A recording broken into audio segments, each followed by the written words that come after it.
That was pretty funny. That was that was pretty funny, dude. I I put down everything, and sometimes when I'm doing things, I hum to myself or sing to myself. Theme song to a piece of music, and then I was doing it as do do do do, and it took the auto still picture for this video right when I sat there with the do. Great shot, great picture. Anyway, so a little late getting on here. A little bit of a painful issue today with the health stuff, but we'll see if we can work our way out of it. So, as per discussion yesterday, I've been doing some brainstorming about how I want things going forward here. I do think splitting up my content across a couple different channels is probably what's going to make the most sense. Now, for the most part, like looking at it, Cooking with Kuno really only has like the one type of content that I'll be doing with it. Cooking with Kuno is a cooking channel.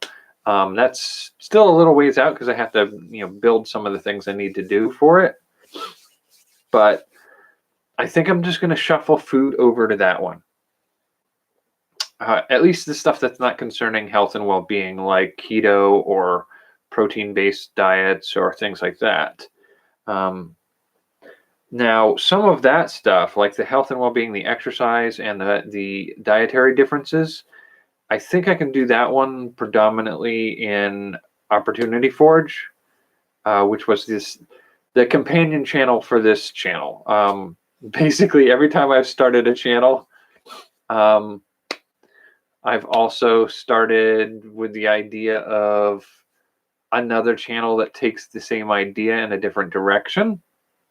So with Roving Jack, that originally was how to do simple hacks and tricks, how to sharpen a nail to a piece of tool that you can use for tooling leather, that kind of stuff. Just like basically looking at materials you've got around you that you can use to make things out of or with, and making it possible for you to do crafty school skills, learn new techniques, and create your own tools so that you don't need to go out and buy $400 worth of equipment to do a simple project. If you can buy the leather, I can pretty much guarantee you that I could show you how to do a few simple leather working projects with just the leather and things you've got around your house. And you can shape your own tools for doing that. And my goal originally for some of that stuff was to look at things like, okay, so you could put maybe $25 into some simple leather, make your own tools out of scrap and garbage, make a couple of things that you could maybe sell on eBay, or like we have a local crafts market in a nearby mall that if I sign up for, I could sell some of the stuff I make in the crafts market. And that's literally like making a thing out of garbage or with nothing but garbage and a few basic materials. I did want to do a series of videos that was something like full on start with garbage and nothing else. You have no other tools. You've got the ground, you've got dirt, you've got sticks, you've got rocks, and you've got garbage. That's everything you have around you. What can you make? And the idea was originally going to be something to the effect of like, can you make a set of basic tools that let you create more advanced tools that let you create almost anything? And yeah, feasibly you could do that. And it would be a fun video series to play with. And I think I may still do that at some point. Another project I wanted to do on that channel was things like paper tools, where I discovered some basic means of cutting things like balsa wood, plastics with nothing but paper and a power tool. And from those core concepts of being able to take basically garbage and make things with it, that was the foundation of that channel. the trip to maker spaces and talking with people who craft and make things, that was something I added to that channel. And there's still some part of me that debates about whether that was the right channel to do that on. There's an aspect of me that questioned whether or not I wanted to do that on the Steaming Mad channel, but it is where it is now. That project is just going to be finished on Roving Jack, and that'll be fine. Steaming Mad is going to be a little bit more, not quite lessons, but it's sort of something that you could see as science fair projects or learning videos about science, technology, engineering, arts, mathematics, and so on. It's Steaming Mad. And so that was sort of like, that's not quite what I'm doing. I'm not sitting down and doing abstract understanding of mathematical tricks on Roving Jack. It's just not part of that channel's purview. But it is something that is sort of learning a skill set that does sort of feel like it belongs partnered with Roving Jack and the themes I do there. So I felt like it was as a partner channel that made sense. Now, with that same mindset, a while back, I started looking at the possibility of doing, looking at when I make products or like my coasters and things like that. When I do those things, that's a creative process. But taking that creative process and making it a marketable thing, the marketing aspect, the social networking, the access to wider audiences, building a customer base, sort of the entrepreneurial half of being a freelance creator, I thought that would be something worth looking into. And I was going to talk about some of that and how you have to, in some ways, also maintain a mental focus on your goals. And so there was some part of it that was mental preparation, planning, and reassurance, because everybody feels like a failure in the middle of a project. There's always that dip in the middle where you kind of feel like you should give up. But if you keep pushing through, you'll oftentimes get to a point where the project actually turns out better than you thought it did. And so some of that was going to be involved with, and I call it Opportunity Forge, based off of the concept of making your opportunities, not waiting for an opportunity.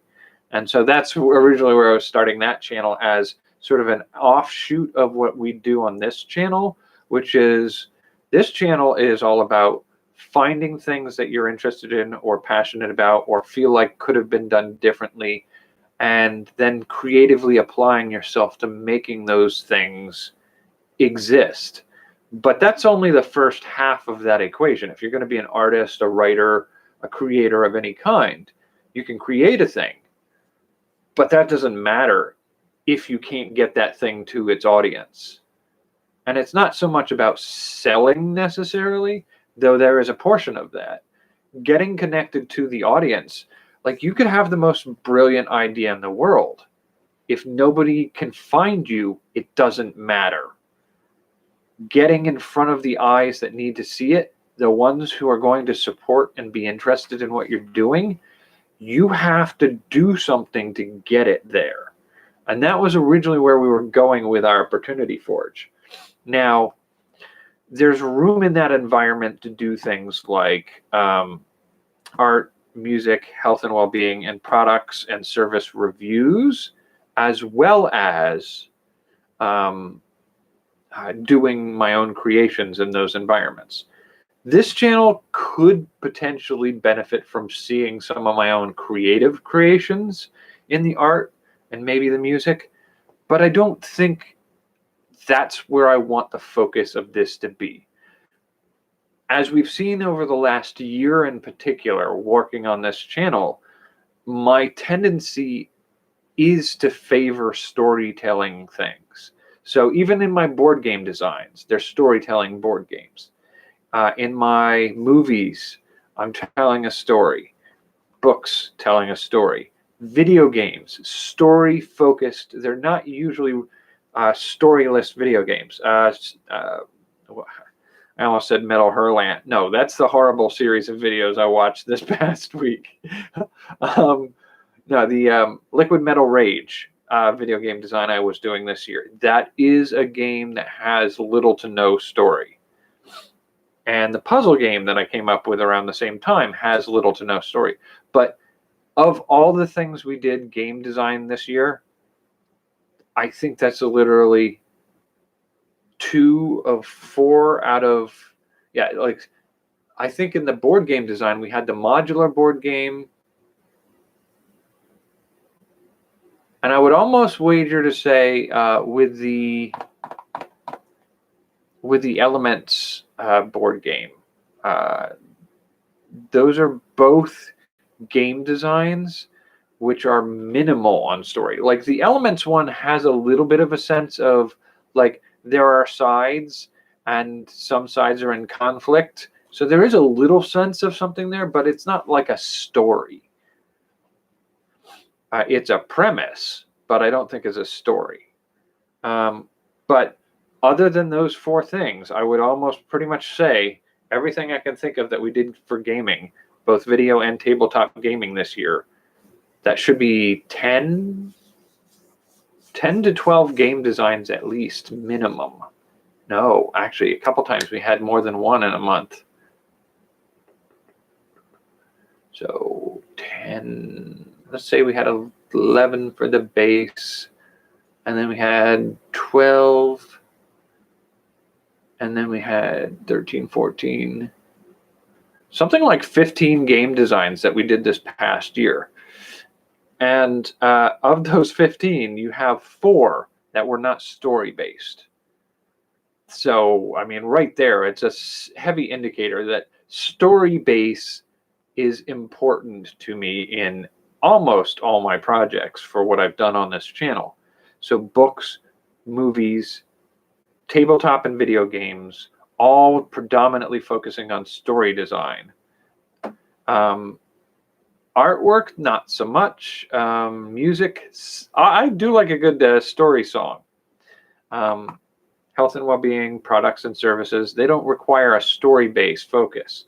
And so I think that makes sense for inspired content, which originally I chose that name because not only is it looking at content that exists and reviewing it, so finding a book, a recently released book, and reading it, like, and getting inspired by that book, but it's also generating inspirations for writers for new content. So I might read a book about a world full of magic, and in my brain it reminds me a little bit of something a little bit more along the lines of a science fiction series with steampunk tech in space on sailing ships.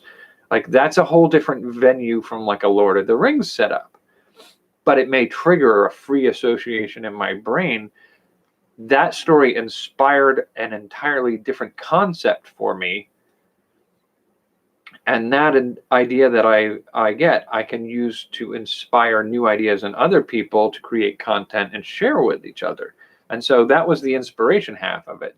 And the other half of it was sort of a play on the concept that like you could be content with either creating or just finding new things to try out and explore in other people's content.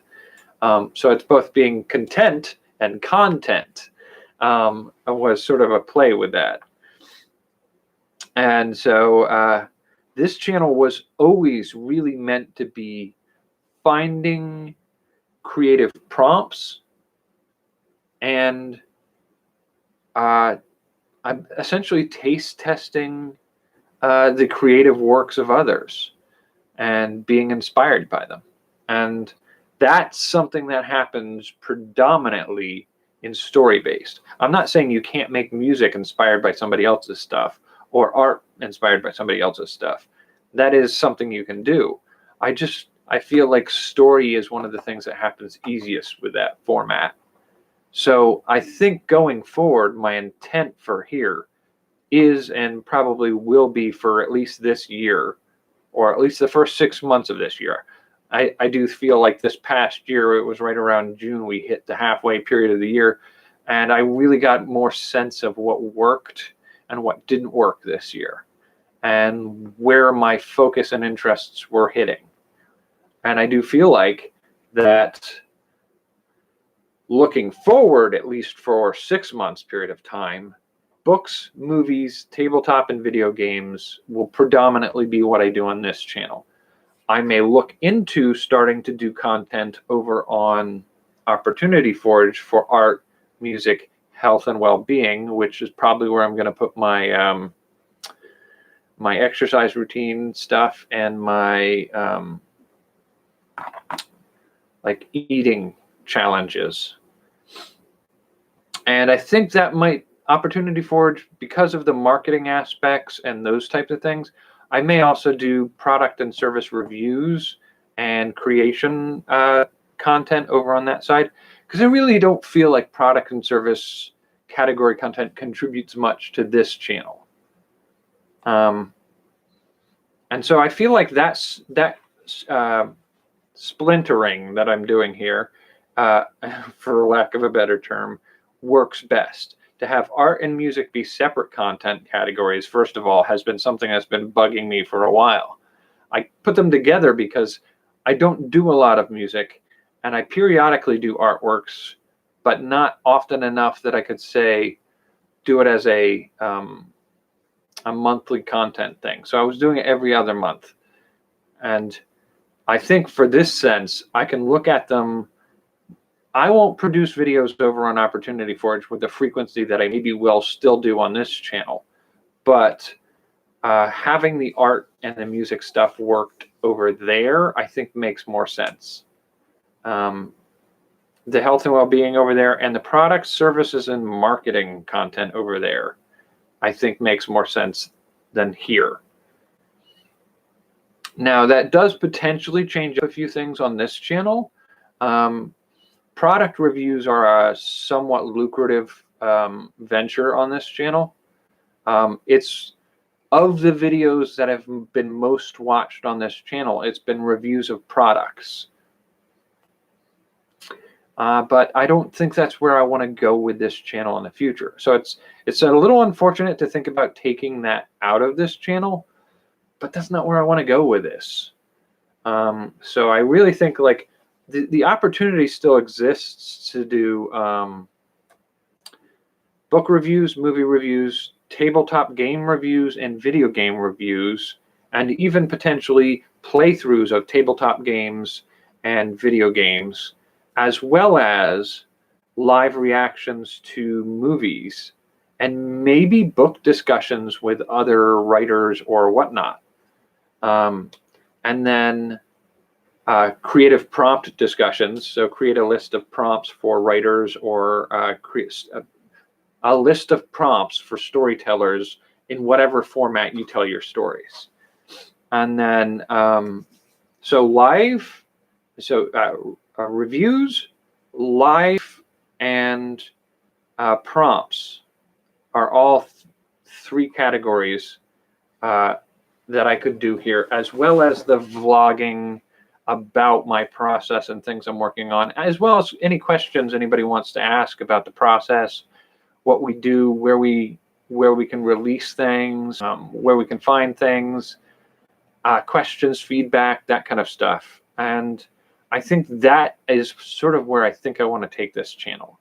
And with that more careful focus on what I'm doing, I'm going to admit also that when I started these channels, one of the things I was doing was I was separating channels out and doing things differently for each type. So like this channel has always been a channel that I don't actively try to market. I create something, I put it out there, and I don't do any marketing. We've seen what that looks like over I think, 3 or 4 years at least. I think it's probably closer to 5 years that I've been doing this channel this way. And growth on this channel has been fairly small. I did the same thing with Roving Jack, and Roving Jack is about 10 times more successful with subscriber count and view count than this channel. So right there, we're getting data sets and data points about what types of content grow naturally and organically on their own without push marketing. Now going forward, I'm kind of curious to see, like, so now if we just add a little bit of active sharing. So in this case, I've almost never linked this channel to friends and family. I think some of them know I do YouTube content, but they wouldn't know where to find me. And I've never really put it in front of them.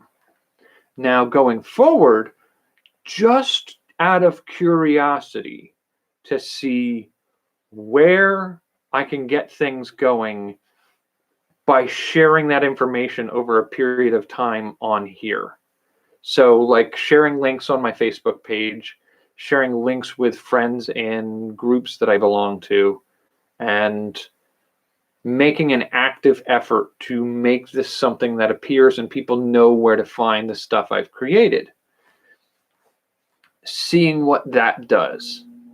And then there's a further push where I can look at things like social networking with platforms like Twitter and Facebook and some of the other formats that are out there, as well as doing things like going on Reddit groups and participating in discussion of story development and stuff like that, and see what kind of growth that leads to. And then further down the line of something like that, comparing things like the growth that happens from, say, a Reddit post to doing a trial period for a week to a month of advertising on a service like Facebook.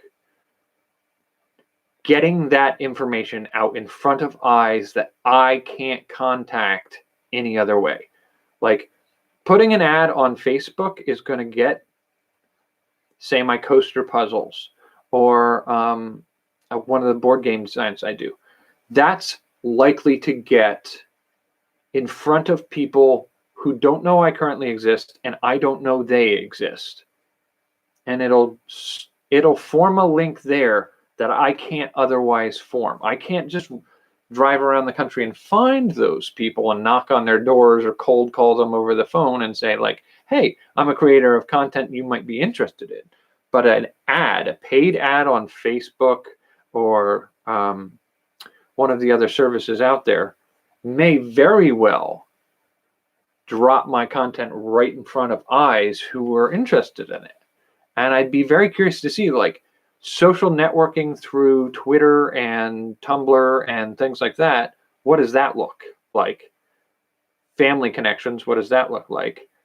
And what does Reddit community interaction look like? And how does that affect or change the growth rate? And then what does advertising do for what I'm doing? And that was sort of like something I'm always just like willing to take the time to try incremental increases in my methodology of building this community that I want to build. And the information I gain from doing it incrementally is far more fascinating to me than a viral marketing campaign that boom blows me up from the get-go. I never wanted to be huge. So the idea of like there are some hacks that I'm pretty sure I could do that could have gotten my channel booming at first. I wasn't ready for a boom, first of all. I need to be able to produce regular content of an interest to people. A viral response is good for one spike, but unless you have something to pick up the spike before it drops all the way back down again and hold it, then it doesn't do you any good to go viral. I'm pretty sure I have some basic understanding of sociology and psychological triggers that could be used to instigate a viral moment. And could I build a framework to catch it before it drops down to bottom again? Probably. But it wouldn't be as interesting to me to start from nothing, hit virality, and maintain a midline peak after that, as it is for me to start nowhere make incremental changes and see how they affect the process. And I'm more interested in that aspect. And so I do kind of want to pursue some of that. I think I'll explore and discuss more of those opportunities over in Opportunity Forge, which is the sister channel for this one, I think. And I think when I get to the point where I got that one started and explore it further, some content over there to do some dabbling with, I think I'll make a link, because I know some people have more than one channel. I've seen some of the YouTubers I watch that have their main channel that they discuss things on, and then like, here's my gaming channel and here's this channel, and they have a link on their main page of YouTube that you can see it, that leads you from one of their channels to their other channel. So I think like that may be something I do for Opportunity Forge on this channel. I don't know that I necessarily want to link Roving Jack and this one directly, because they're just too disparate. It's sort of like saying like, hey, I macrame things on the weekend. Want to see what I do? Most people are going to not want to see that. There's no point in cluttering my page with links to that kind of thing. So I think the Roving Jack and, and Inspired Content are distinctly different entities, and I'm okay with them remaining so. Cooking with Kuno, I might link from this channel at some point.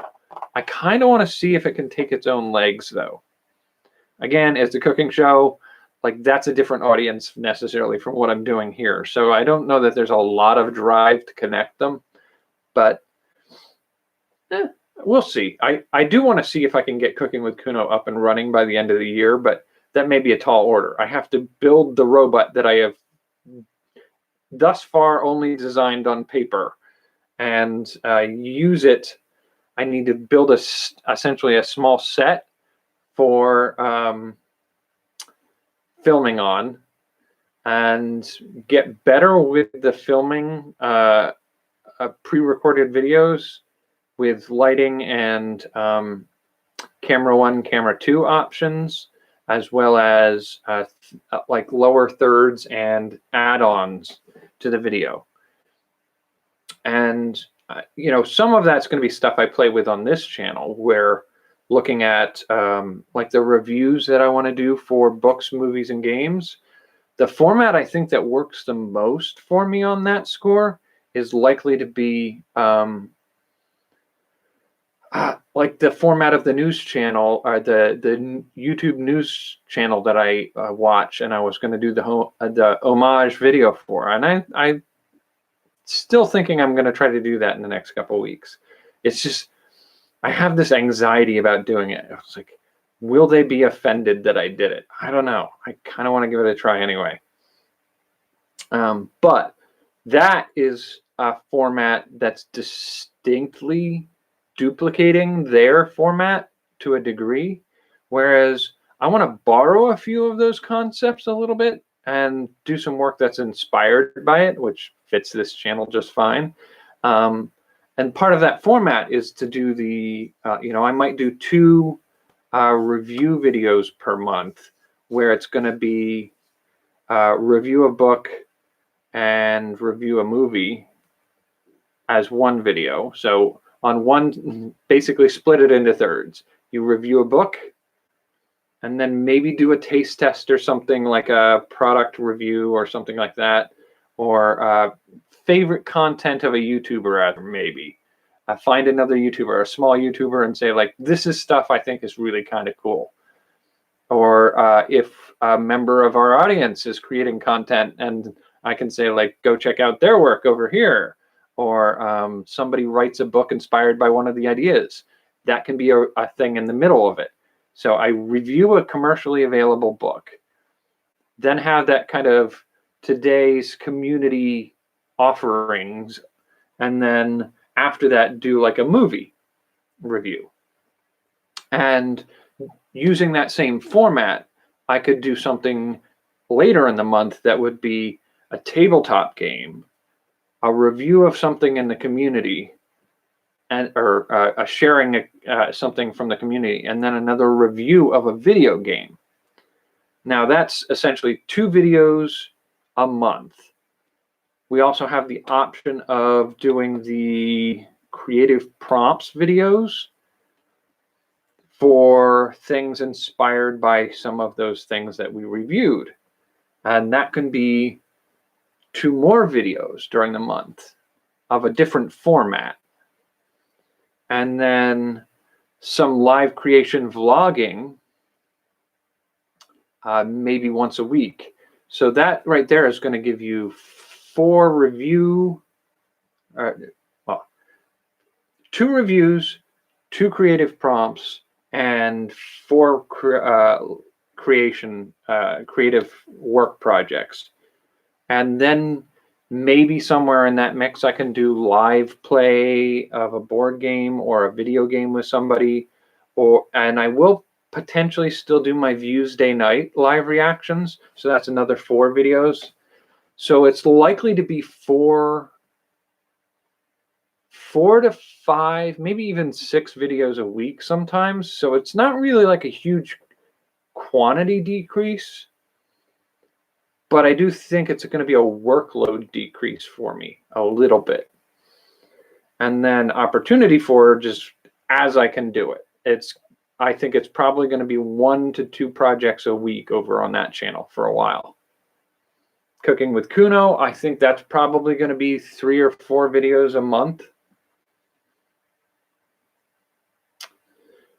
And I want to say Roving Jack should be able to, like, that's predominantly going to be editing what I've already shot on that channel and posting it. But once I've got that sort of into a pattern that I can work on, I think the other thing I want to do is get back to some of my tinkering videos. And maybe a weekly vlog. So like tinker once a week or once every 2 weeks even. And then a vlog once a week or once every 2 weeks. And from that point of view, from that perspective, the workload isn't huge, but it's enough that it's going to feel like a part-time job, maybe even close to a full-time job at that point. But I think I can pull it off. I might be overly optimistic here, and if I have to, I'll trim back on some of what I'm doing. But I do think trimming this channel back to the original 4, well, that's not right. The original 3 of books, movies, and tabletop games, with video games being a recent addition within the last year or so, is a better fit for what I want to do going forward here, at least for right now. Every now and then I might just do something like a taste test or something like that, but I do think, like, I don't think I'll be doing any taste tests over on Cooking with Kuno. So I might put taste tests over on Opportunity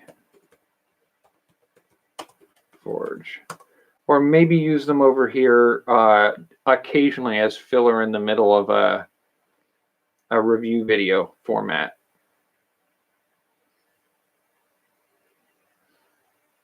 I might just even switch. I don't even know that I need to do a lot of that. I might just switch that over to, well, taste tests are kind of fun to do. I think it would be more fun if I could find somebody to do them with. Like I had a couple of those taste test videos I did with my friend Frank, and we had some fun with that. Might be worthwhile trying to see if I can revive some of that. Have a guest. Use it as a means of collaborating with other creators. I don't know. We'll figure it out. But for right now, I think going forward, I'm going to look to be doing reviews on books, movies, tabletop games, and video games here, as well as discussing some of my own creations and projects in those environments. Now, we are in January, and January 4th is the end of this first week. And then we have 4 weeks pretty much straight after that in this month. We're 1 day short at the end of the month, so it's ends on a Friday instead of a Saturday. But with that in mind, that's 4 weeks of content that I could potentially try to do in this new format. So I think it would be kind of fun to see if I can get up and running with an homage video finish of the news program. And I have some of the pieces of that one assembled already. But from there, doing my new format inspired by some of that for book and movie reviews for week 1. And then on the, say, like the 20th, I could do the tabletop and video game reviews for week 2. And then I might do them on Sundays, honestly, because Views Days would be Tuesday. Maybe Thursday can be my creative prompt videos.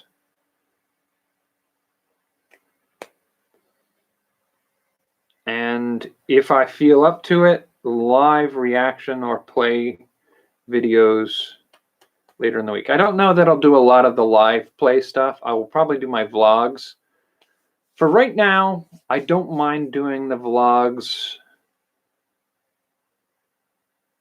I want to say every night. I can't guarantee I'll have the free time every night based on work schedule stuff, but I'll still do the nightly vlogs.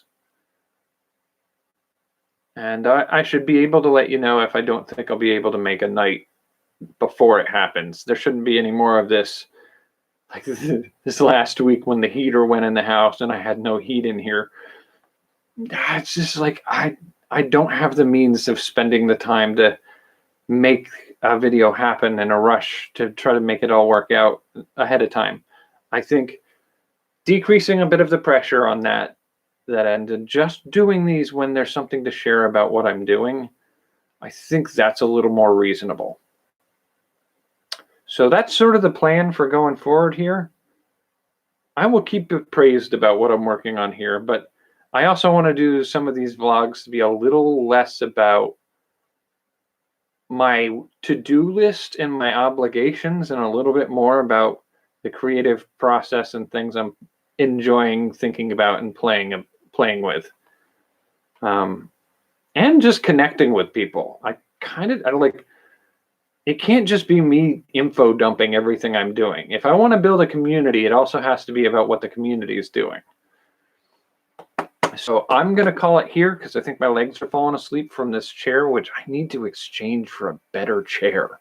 This is just hard on me. It's the better position in the living space I'm in right now, I think.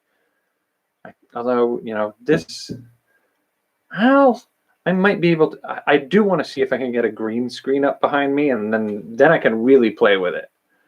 But until then, I will catch you tomorrow night, I believe. Take care, and I will see you later.